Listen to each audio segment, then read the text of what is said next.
الحمد للہ رب العالمین والعاقبۃ للمتقین والصلاة والسلام علی سید المرسلین۔ ناظرین کرام، السلام علیکم ورحمۃ اللہ وبرکاتہ۔ ایمانی صفات کا عنوان لے کر آپ کی خدمت میں حاضر ہوں۔ ایمانی صفات میں حقوق العباد کے تعلق سے کچھ باتیں گوشہ گزار کی جا رہی ہیں۔ پڑوسیوں کے ساتھ حسن سلوک، اچھے برتاؤ سے پیش آنا ایمان کا ایک لازمی جز ہے۔ اس سلسلے میں کچھ احادیث آپ کے سامنے پیش کی جا چکی ہیں۔ آئیے ایک حدیث آپ کے سامنے پیش کر رہا ہوں، طبرانی کبیر کی۔ طبرانی صغیر اور طبرانی کبیر حدیث کی بڑی مشہور کتاب ہے۔ اللہ کے رسول صلی اللہ علیہ وسلم نے پڑوسیوں کے تعلق سے کچھ حقوق متعین کیا ہے اور اس کی نشاندہی فرمائی ہے۔ حضرت معاویہ ابن حیدہ رضی اللہ عنہ صحابی رسول ہیں، روایت کرتے ہیں، قال قال رسول اللہ صلی اللہ علیہ وسلم،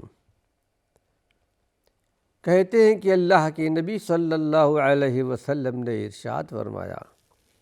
پہلے حدیث آپ کے سامنے پیش کر رہا ہوں۔ حق الجار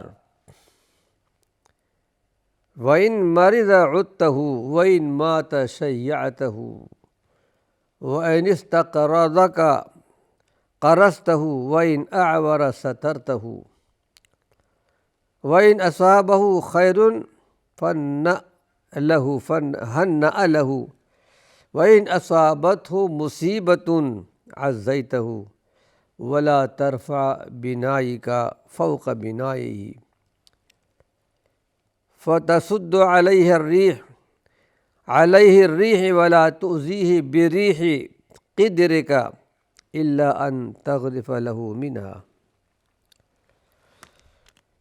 بڑی معروف حدیث اور بڑی پیاری حدیث ہے۔ اللہ کے پیارے پیغمبر کے کیا عظیم نصیحتیں ہیں، امت کے لیے، خیر خواہی کے لیے، معاشرے اور سماج کی اصلاح کے لیے۔ اگر ہر پڑوسی ایسا بن جائے، ہر ایک کے حقوق ادا ہو جائیں گے۔ کہتے ہیں کہ اللہ کے رسول صلی اللہ علیہ وسلم نے ارشاد فرمایا، حق الجار، پڑوسی کا حق کیا ہے؟ ان مرض عدتہ، اگر وہ بیمار ہو جائے تو اس کی بیمار پرسی کرنی چاہیے، کسے باشد کوئی بھی ہو، پڑوس میں مسلم ہو غیر مسلم ہو، اس کو چاہیے کہ اپنے پڑوسی کی بیمار پرسی کرے۔ اگر وہ اسپتال میں ہے، اسپتال جائے اگر ممکن ہے، ورنہ گھر میں اس کی تعزیت کرے، اس کی بیمار پرسی کرے۔ وَإِن مَاتَ شَيَّعْتَهُ، اس کا انتقال ہو جائے پڑوسی کا تو اس کے جنازے میں شریک ہونا چاہیے، اس کے جنازے کے ساتھ ساتھ جاؤ، تدفین کے کاموں میں ہاتھ بٹاؤ۔ لیکن کچھ خاص چیزیں ایسی ہیں جن کا تعلق صرف اسلام سے ہے، ایمان سے ہے۔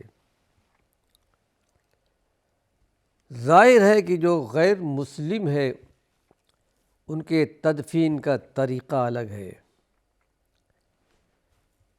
تو جو اسلام کے خلاف طریقے ہوں اس کو استعمال نہیں کرنا چاہیے۔ لیکن بہرحال اس کی بیمار پرسی بھی کرے، اس کی تعزیت بھی کرے گھر جا کر۔ پھر یہ کہ ہمارے پیارے پیغمبر محمد صلی اللہ علیہ وسلم کا اسوہ بھی ہے کہ اگر آپ کے پڑوس میں یہود ہوتے تھے تو اللہ کے پیارے پیغمبر محمد صلی اللہ علیہ وسلم اس کی بیمار پرسی کے لیے جاتے تھے، اور آپ گئے۔ اور ایک یہودی نوجوان نے تو آپ کے اس اخلاق حسنہ سے متاثر ہو کر اسلام قبول کر لیا تھا۔ انتقال کا زمانہ تھا، انتقال کے پہلے کلمہ پڑھ لیا۔ آپ نے ارشاد فرمایا کہ ان کا انتقال اسلام پر ہوا ہے، ان کو یعنی ایمان والوں کے قبرستان میں دفن کیا جائے۔ دوسری بات آپ نے بیان فرمائی کہ وَإِنِ اسْتَقْرَضَكَ أَقْرَضْتَهُ، اگر تم سے مصیبت میں آ کر، پریشانی میں آ کر، حالات سے مجبور ہو کر قرض مانگتا ہے تو اس کو قرض دو، اگر تمہارے پاس حیثیت ہے، اس کو انکار مت کرو۔ قرض دینے کے بڑے اجر اور ثواب ہے اسلام میں، غالباً بیان کیا تھا۔ 1 مہینے کے لیے کوئی لیتا ہے تو دینے والے کو ہر دن کے بدلے 1000 دیتا ہے تو ہر دن 1000 درہم کے ثواب کا اجر ثواب ملے گا۔ نہیں دے سکا، 1 مہینے کی اور مہلت لے لی تو ہر دن اس کو 2000 درہم کا ثواب ملے گا صدقہ کرنے کا۔ اور اگر اس پڑوسیوں سے کوئی غلطی ہو جائے تو اس کی پردہ پوشی کرنی چاہیے۔ عوام میں بیان نہیں کرنا چاہیے کہ میرا پڑوسی ایسا اور ایسا ہے، بلکہ اس کو نصیحت کی جائے اکیلے میں، تنہائی میں، تمہارا یہ عمل ایمان اور اسلام کے خلاف ہے۔ لیکن اس کی کمزوریوں کو معاشرے میں پھیلانا ایمان اور اسلام کے خلاف ہے۔ اس سے فتنے ابھرتے ہیں، فتنے جاگتے ہیں۔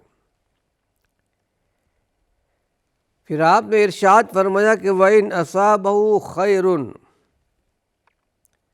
هَنَّأَ لَهُ، اگر تمہارے پڑوسی کو کوئی خوشی ملتی ہے کسی بھی طریقے سے، اس کے زندگی میں آسانی ہو جاتی ہے، مال میں، دولت میں، اولاد میں، کسی چیز میں فراخی ہے، کشادگی ہے،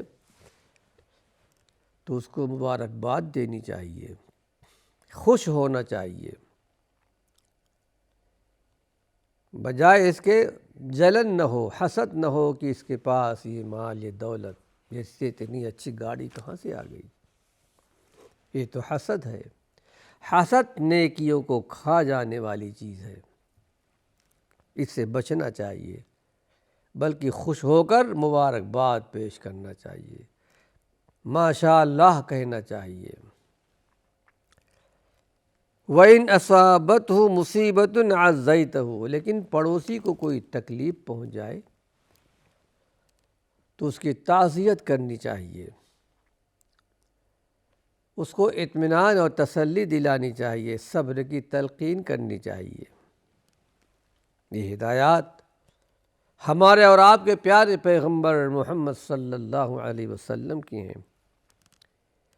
پھر آپ نے ارشاد فرمایا کہ اگر کوئی تم تعمیر کرنا چاہتے ہو تو اپنے پڑوسی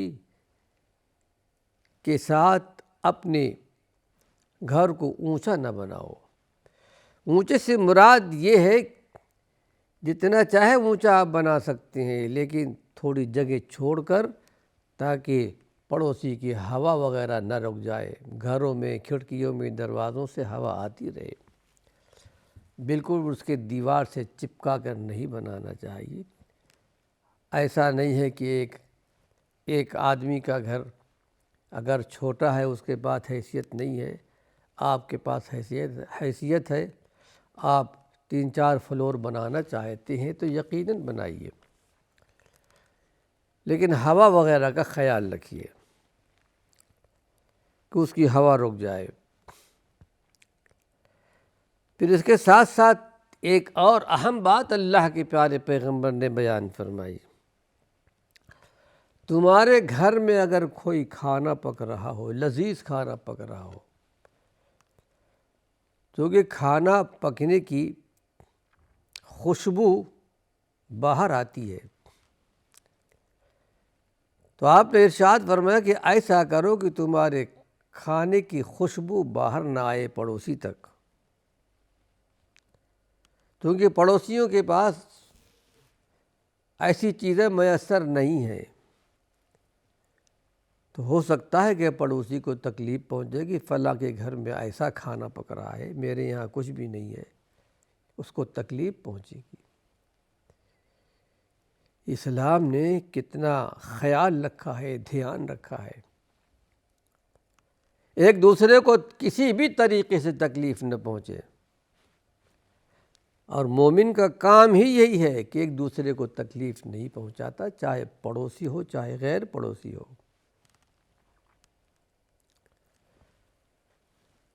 تو آپ نے ارشاد فرمایا کہ ایسا کرو کہ تمہاری ہانڈی، تمہاری پتیلی کی خوشبو، پکنے کی خوشبو باہر نہ آئے پڑوسی تک، یا یہ کہ اس میں سے کچھ پڑوسی کو دے دو، جو پکتا ہے اس میں سے دے دو۔ اس حدیث کے اندر آخری 2 باتیں بہت قابل غور ہیں۔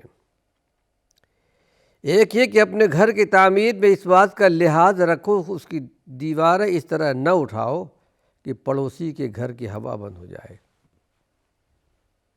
جتنا چاہے اوپر بنا سکتے ہیں، لیکن یہ تکلیف نہ پہنچے۔ دوسری یہ کہ اگر کوئی اچھی چیز پکے تو اپنے پڑوسی کو مت بھولو، یا پھر ہانڈی کی جو مہک ہے پڑوسی تک نہ پہنچے، اور اس کے بچوں کے دلوں میں طمع اور خواہش پیدا ہوگی۔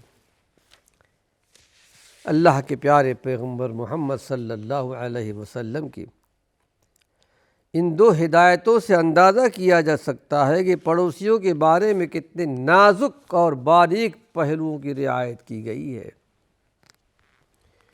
اسی طرح ایک روایت اور آتی ہے عبداللہ بن عمرو بن عاص سے، اس میں اتنا اضافہ ہے، آپ نے ارشاد فرمایا کہ وَإِنِ اشْتَرَيْتَ فَاكِهَةً فَاهْدِ لَهُ فَإِن لَّمْ تَفْعَلْ فَأَدْخِلْهَا سِرًّا وَلَا يَخْرُجُ بِهَا وَلَدُكَ لِيَغِيظَ بِهَا وَلَدُهُ۔ اگر تم نے کوئی پھل خریدا ہے، پھل فروٹ خریدا ہے، تو اس میں سے تھوڑا سا اپنے پڑوسی کو بھی دے دو۔ اگر ایسا نہیں کرتے تو اپنے گھر میں کھا پی لو، ایسا نہ ہو کہ تمہارے بچے وہ پھل لے کر کے باہر نکلے، پڑوسیوں کے بچے دیکھ لے، ان کے دل میں خواہش پیدا ہوگی کہ کاش کہ یہ پھل ہم کو بھی ملتا۔ اللہ رب العالمین اس امت کو توفیق دے کہ وہ اپنے پیغمبر، اپنے رسول صلی اللہ علیہ وسلم کی ان ہدایتوں کی قدر و قیمت سمجھیں، اپنی زندگی کا معمول بنا کر اس کو بیش بہا برکات کا دنیا ہی میں تجربہ کر لے، اس کا اجر یہاں بھی ملے گا اور مرنے کے بعد بھی ملے گا۔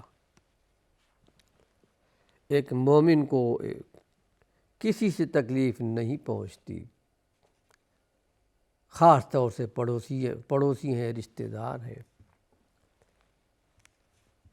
وہ چاہے اسلام کے اندر ہوں یا اسلام کے باہر ہوں۔ غیر مسلمین کے حقوق ہے جو انشاءاللہ آگے بیان کروں گا۔ اور ایک حدیث آپ کے سامنے پیش کر رہا ہوں، الطبرانی اوسط۔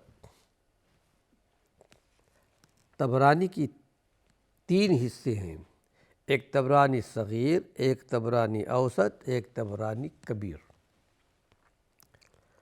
روایت ہے جابر بن عبداللہ رضی اللہ عنہ سے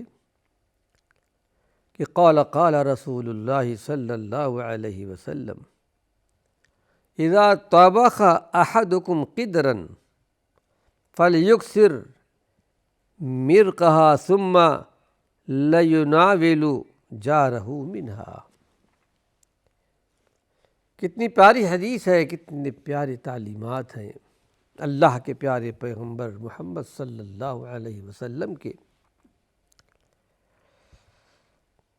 کہ آپ نے ارشاد فرمایا جب تم میں سے کوئی کھانا بنائے، ہانڈی چڑھی ہوئی ہے آگ پر، تو چاہیے کہ اس کا جو سالن ہے اس کو زیادہ کر دے پانی ڈال کر، اور اس میں سے کچھ اپنے پڑوسی بھائی کو بھی دے دیا جائے۔ ایک پڑوسی کے لیے ضروری ہے کہ وہ اپنے پڑوسی کو بھی کچھ دے دے، یا پھر جیسا کہ پہلے بیان کیا گیا ایسا اہتمام کرے کہ اس کی خوشبو باہر نہ پہنچ سکے۔ آئیے پڑوسیوں کے تعلق سے ایک حدیث اور آپ کے سامنے پیش کر رہا ہوں۔ بزار حدیث کی ایک معروف کتاب ہے جس کو ابو نعیم حلیۃ الاولیاء، ایک بڑی معروف کتاب ہے تقریباً 5 جلدوں میں، اس میں یہ حدیث نقل کی گئی ہے۔ روایت ہے جابر بن عبداللہ سے، لیکن ناظرین کرام وقت ختم ہو چکا ہے۔ اللہ نے چاہا اگلے درس میں حدیث آپ کے سامنے پیش کروں گا۔ پڑوسی کی 3 قسمیں ہیں۔ وآخر دعوانا ان الحمد للہ رب العالمین۔